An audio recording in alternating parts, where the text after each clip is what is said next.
예레미야서 12장 22절에서 30절까지입니다.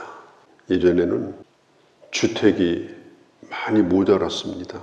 아파트도 없고 다세대 주택도 없고, 그러다 보니까 거의 새방 사는 사람들이 많았어요. 새들어 사는 사람은 수돗물도 맘대로 못 사요.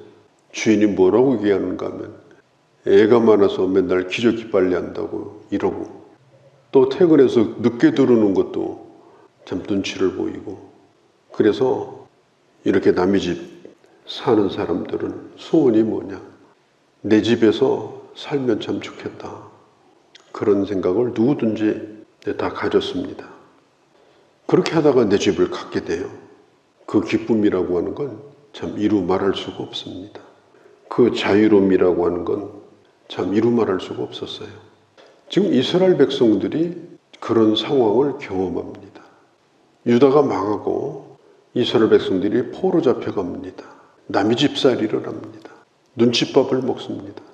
그렇게 하다가 이제 스룹바벨, 예수와 이런 사람들이 이제 먼저 포로에서 돌아오니까 그들을 따라가지고 많은 사람들이 이제 돌아오게 됩니다. 그런데 와보니까 자기 집이 어디 있는지, 자기가 살았던 동네가 어디인지 흔적이 없는 거예요. 성벽도 다 허물어져 가지고 그냥 완전히 울타리가 다 망가져 버린 그런 상황이에요. 이렇게 하다가 이제 느헤미야가 와가지고 이 성벽을 재건을 합니다. 너무너무 기쁜 거예요. 그래서 이제 낙성식을 합니다. 준공식. 이 낙성식을 하는 모습이 바로 느헤미야서 12장 이후에 나오게 됩니다. 오늘 일부를 말씀을 드리고 더 계속해서 말씀을 드리려고 하는데, 12장 전체를 포함한 말씀을 드리려고 해요. 이 낙성식을 할 때 좀 거창하게 하려고 합니다. 모든 사람이 성 밖이든지 아니든지 다 알 수 있도록. 그걸 하는 첫 번째가 뭐냐면은 바로 성밥기를 하는 겁니다. 성위를 에스라와 느헤미야가 두 패로 나눠서 행진을 합니다. 에스라가 이끄는 그룹은 또 남쪽으로 해서 서로 방향을 달리해가지고 쭉 돌아요. 여러 가지 문들을 전부 거쳐서 백성들이 쭉 줄을 지어서 두 패가 성을 돌다가 하나님의 성전이 있는 곳에서 만나요. 거기서 만나가지고 백성들이 전부 성전 앞에 모입니다. 그렇게 하고 낙성식이 클라이막스에 도달을 하는 거예요. 왜 이렇게 했을까? 조용하게 해도 되는데 왜 이렇게 했을까?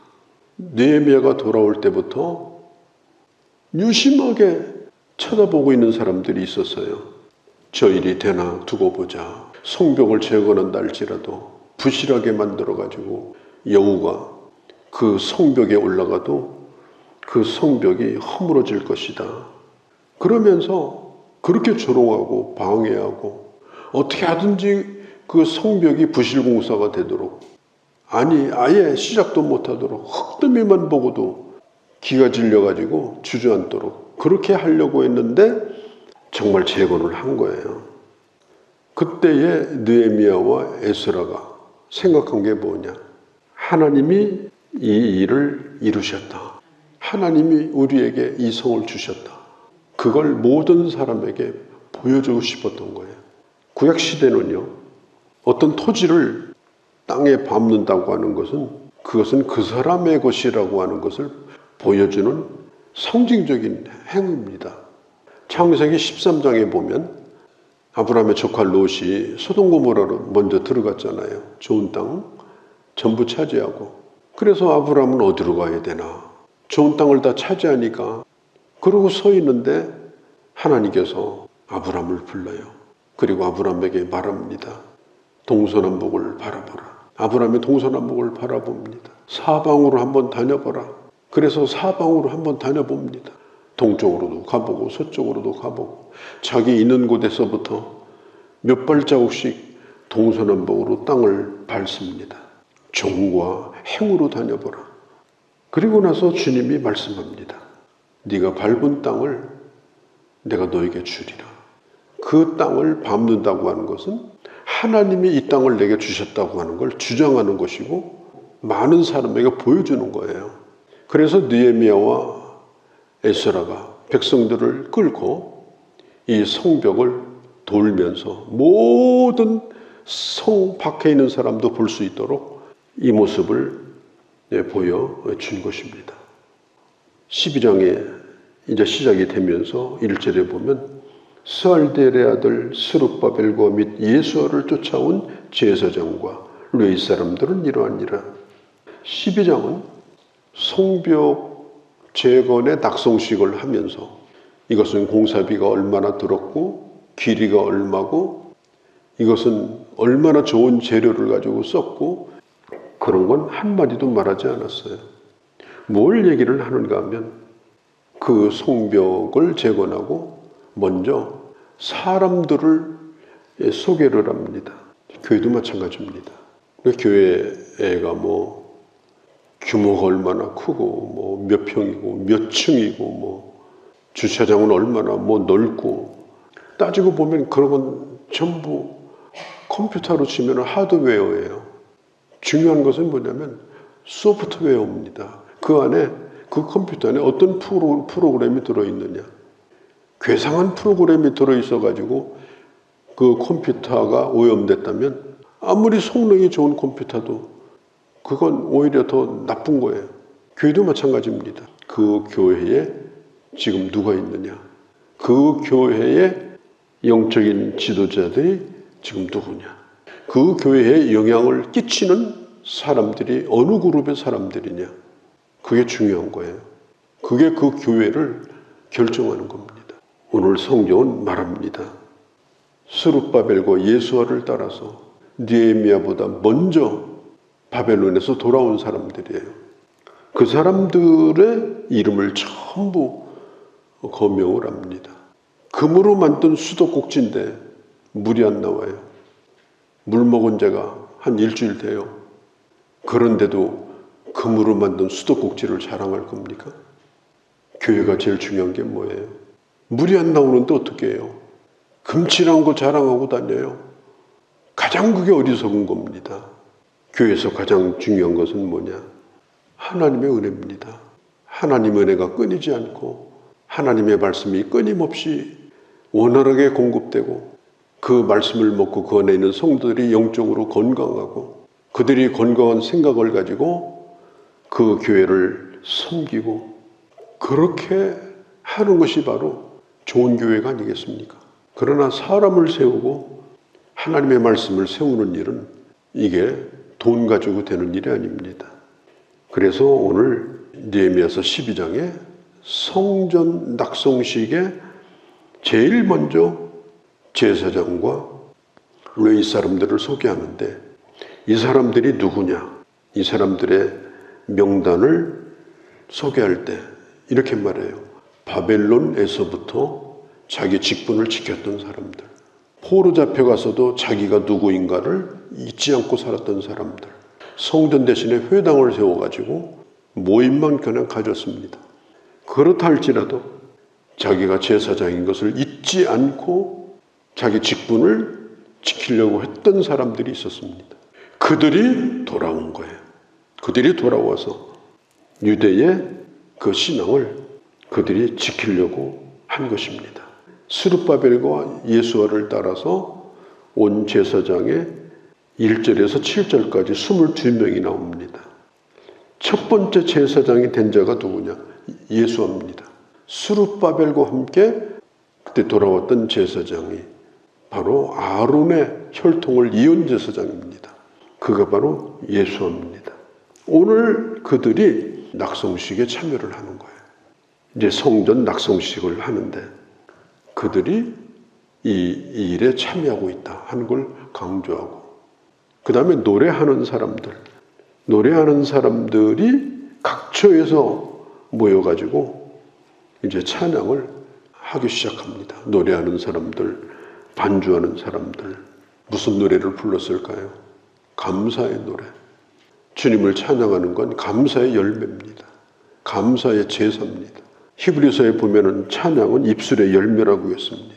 힘들고 어려울 때도 이들은 노래했지만 오늘 기쁜 날에도 노래를 했습니다. 그러니까 역대하서 28장에 보면 여호사밧 왕 때 갑자기 침략을 당했어요. 무기도 없고 군대도 없고, 그런데 성가대를 만들어가지고 앞장서가지고 찬양을 했습니다. 그런데 놀랍게도 크게 찬양했더니 갑자기 적이 무서워가지고 스스로 물러난 그런 기록이 있어요. 우리가 힘들고 어려울 때, 참 앞이 캄캄할 때 하나님 앞에 찬양하는 거 참 중요합니다. 초대교회 기록이 사도행전이잖아요. 사도행전을 유심히 읽어보면 얼마나 교회가 힘들었어요. 제자 야고보가 순교를 당했습니다. 집사가 돌에 맞아 죽었습니다. 베드로가 옥에 갇혀가지고 죽을 날을 기다립니다. 그런데 성경 어디에도 교회가 통곡했다 한마디도 없습니다. 계속해서 성경은 동일하게 기록하는데 그것이 뭐냐? 하나님을 찬송했다는 겁니다. 우리 기독교 역사에도 불구덩이에 들어가고 십자가에 매달리고 수많은 순교자들이 나왔을 때도 그들이 마지막 주님을 찬송한 기록이 무수히 나옵니다. 사도 바울과 실라도 빌보 감옥에 갇힐 때 매를 맞고 죽을 지경이 됐을 때도 찬송을 했습니다. 그 다음에 자신을 깨끗게 하면서 하나님의 전에 들어갔다. 하나님의 전에 들어갔다. 깨끗하게 목욕을 하고 그리고 깨끗한 제물을 선택해가지고 하나님 앞에 지금 예배를 드릴 준비를 하고 있다.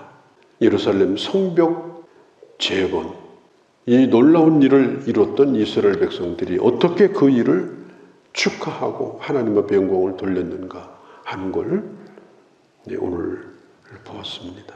제사장과 레위 사람들이 성전 안으로 들어가서 하나님 앞에 제물을 드리며 제사를 진행하고 이런 일들이 이제 계속해서 진행이 되고 있습니다. 이걸 보았던 반대자들, 안 되기를 바랬던 사람들이 하나님이 정말 살아계시구나. 하나님이 저들과 함께 하셨구나. 그걸 인정할 수밖에 없는 그런 결과가 된 것입니다. 우리가 이루고 있는 모든 일들, 이런 일들이 하나님 앞에 영광이 되어지고 우리가 밟는 땅이 주님이 주시는 축복의 땅이 되어서 그것으로 말미암아 또한 하나님의 영광을 받으시는 그런 복된 귀한 하나님의 자녀들이 다 되어주시기를 바랍니다. 거룩하신 우리 아버지, 말할 수 없는 반대에 부딪혔고 또 백성들도 주저앉아서 이 일을 할 수 있는가 그렇게 좌절했던 적도 있었지만 결국은 이 일을 이루었고 그 땅을 밟으며 하나님이 하셨다라고, 하나님께서 하심으로 이 일을 이루셨다라고 하나님 앞에 영광을 돌리고 세상에 이것을 선포하는 이런 아름다운 모습을 저희가 보았습니다. 우리가 걷는 발걸음이 주님이 함께하는 걸음이 되어서 우리가 밟는 땅이 주의 땅이요, 우리가 밟는 땅이 하나님의 축복이 되게 하시고 간증이 되게 하시고 하나님 앞에 영광이 되어지는 길을 걸어가는 저희 모두가 되게 하여 주시옵소서. 우리 주 예수님의 이름으로 기도하옵나이다. 아멘.